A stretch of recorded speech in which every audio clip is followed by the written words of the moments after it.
Podcast Info Indonesia kali ini kita kehadiran tamu istimewa. Beliau adalah Sekretaris DPW Partai Nasdem Sumatera Selatan, Bapak Samsul Bahri. Langsung saja kita berkenalan. Selamat datang Pak. Selamat datang Indonesia. Terima kasih. Mungkin langsung saja kita Pak ke pokok tema. Ini terkait dengan Pilpres yang mulai hangat, ya semakin hangat itu kan. Nah, kondisi Pilpres saat ini seperti apa Pak dari pandangan kader Partai Nasdem? Jadi begini, pada waktu bulan Mei Partai Nasdem rapat menentukan pencalonan presiden.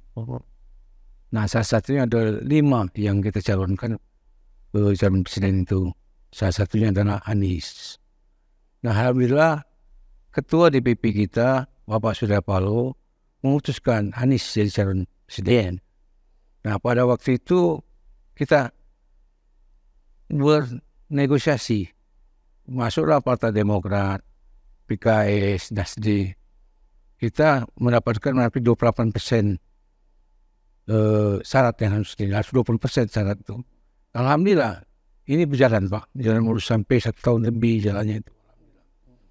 Nah, pada masa-masa terakhir ini Demokrat membawa kita untuk minta penetapan. Nah, Ketua SP kita minta supaya dia setuju sama AHY, tapi belum saatnya dan itu.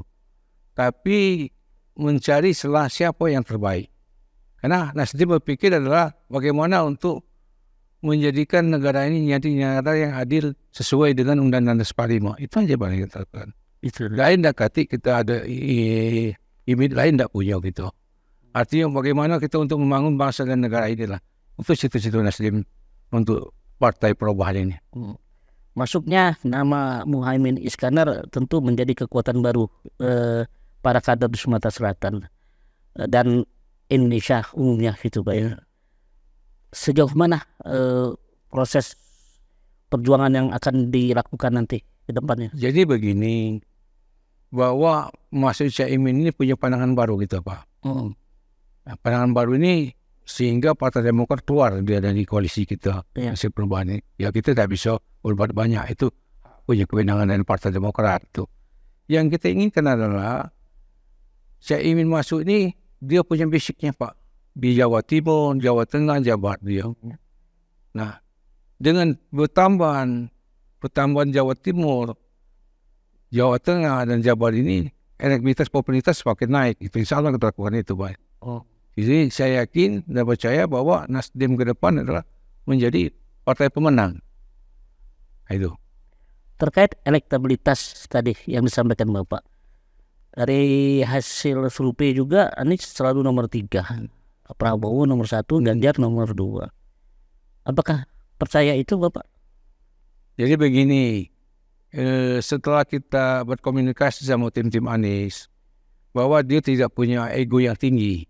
Silakan itu hak dia punya untuk survei yang punya nilai elektabilitas popularitasnya. Tapi kita berkeinginan bahwa setiap kader kita tidak pernah datang itu memberikan suatu tanggapan masalah survei ini. Silakan. Sehingga Anies ini menurut pandangan saya, Anies ini selalu nomor 3 dari ini. Tapi dari Sangga dan Nainggolan bahwa menyatakan Anies luar biasa, sudah mencapai 80%. Itu luar biasa Pak. Survei siapa yang lawyer yang di TV One ini, Pak Cornelius menyatakan begitu juga Pak. Jadi kita punya keyakinan pandangan bahwa dampak-dampak ini menjadi motivasi Anies ke depan untuk menjadi presiden. Itu. Artinya memang disengaja di nomor 3 kan?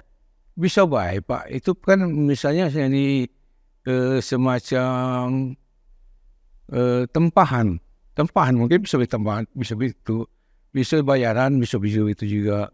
Tapi kita beringat ini nampaknya kita bagaimana ke depan ini bangsa negara ini ada perubahan untuk kita bangun secara bersama-sama. Itu yakin rakyat tidak pintar secara rasional memilih siapa yang terbaik untuk memimpin bangsa dan negara ini. Anies saat ini berpasangan dengan Muhaimin, sementara dua capres lagi masih mencari-cari. Gitu. Apakah nanti yakin juga bisa satu putaran atau seperti apa, Pak? Seperti ini, menurut pengamatan kami, saya pribadi menyatakan bahwa ini 3 pasang, Pak. Pasti 3 pasang ini adalah Prabowo, Ganjar, Anies.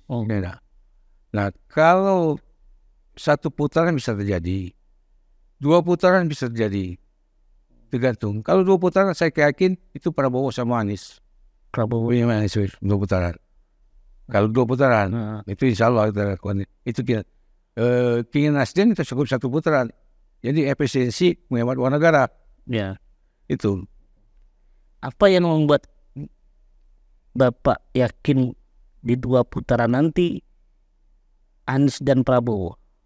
Jadi begini, menurut aku Pak, pendapat kami dari Nasdem Provinsi Sumatera Selatan, bahwa Prabowo ini untuk jadi seorang kepala negara ini ada 2 syarat Pak.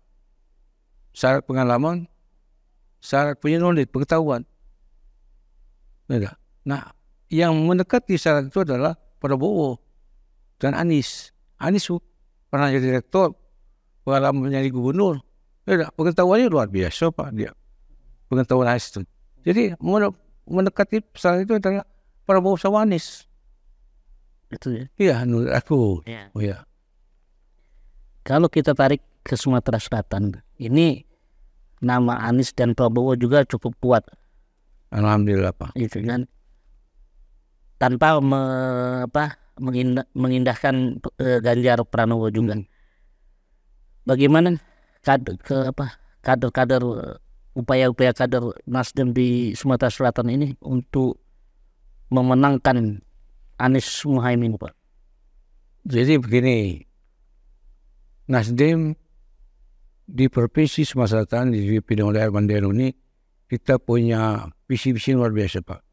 Nasdem juara 2024. Arti juara gimana? Kita DPR ini kita targetkan 5 kursi oleh SP. Untuk DPR Provinsi seluruh petisi. Begitu juga DPR Kabupaten Pak. Dari 63 dapil menjadi 84, kita kurang 24 lagi. Itu diisi semua. Kalau itu diisi semua, insya Allah kita Nasdem juara 2024. Nah, masalah strategi kita nak menangkan Anies sama Caimin ini, tentu kita sudah punya strategi masing-masing. Pertama, infrastruktur partai kita siapkan Pak. Setiap bacalek yang akan ikut berkompetisi dengan baik itu tingkat kabupaten, tingkat provinsi, dia pasang logonya Anies. Itu salah satu ciri bahwa kita cinta sama Anies Pak. Itulah salah satu syarat untuk mendominasi bahwa kita harus menang situ. Sebab aku yakin kami down ke daerah-daerah bahwa sudah dilakukan bahwa kita ini sudah punya seyakin-yakinnya Nasdem ini kuat di Sumatera Selatan. Soliditas koalisi seperti apa Pak? Nah, surat koalisi sekarang sudah dapat surat dari DPP bahwa kita harus koordinasi sama PKS, PKB. Ini masih kita insya Allah akan laksanakan dalam minggu-minggu ini. Insya Allah itu dapat. Terkait dengan soliditas tadi Pak, di Nasdem juga tentu sudah punya strategi. Nah, untuk pencalekan ini strategi apa Pak? Terus targetnya seperti apa? Sudah saya sampaikan tadi, target untuk Sumatera Selatan ini Nasdem juara apa? Itu harga mati. Mati apa? Untuk DPR provinsi kita sudah petisi, kita siapkan, kita rancang sedemikian rupa. Jadi 1-4 ini punya kader yang potensial untuk menang. Ini. Begitu juga tingkat kabupaten kota. Nah, kita instruksikan untuk menang ini tidak segampang mari telapak tangan, tentu punya perjuangan. Tidak bisa kita lakukan dengan ego kita sendiri, tentu kita koordinasi. Nah, kita main berhadapi itu mukanya. Kita berhadapi satu persatu. Yang mana? Insya Allah 1 minggu atau 2 minggu sebelum pelaksanaan pemilu 2024, ini saya tahu siapa menang siapa kalah. Nasdem itu punya strategi itu. Ada pertanyaan mungkin ini terkait politik identitas. Pandangan atau Nasdem sendiri terkait soal politik identitas itu. Jadi begini, kita ini lihat sama DPP, Pak. Apa perintah DPP sesuai dengan dasar rumah tangga, kita ikuti. Tidak, yang menyalahi politik identitas ini jangan dipakai. Tentu kita punya pandangan secara rasional aja, Pak. Yang mana diingini masyarakat, kita survei yang mana kemauan masyarakat, yang mana yang tiga hal yang kita perbaiki. Inilah tugas Nasdem, Pak. Tugas Nasdem harus begitu.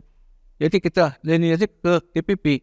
Tidak bisa kita ego kita ada di DPP. Tidak bisa kita, Pak. Tentu juga kita baik itu tingkat pusat, tingkat provinsi, tingkat kabupaten kota. Satu linear lah kita. Setuju dengan politik identitas? Ya kalau Nasdem ini kan ada namanya mau perubahan. Tidak, bukan setuju, ada perubahan. Insya Allah tahun 2004 ada perubahan nantinya. Itu. Perubahan apa yang dicita-citakan Nasdem untuk Indonesia 2024 ini? Jadi perubahan itu ada tiga hal. Pertama adalah mengembalikan, Pak. Kedua memulihkan. Ketiga memaksimalkan supaya kembali lagi ke Undang-Undang 45. Jadi rakyat ini terasa betul bahwa Nasdem ini setelah partai pemenang dia ada keinginan untuk merubah, membalikan dasar-dasar 45 itu. Itu yang lakukan, Pak.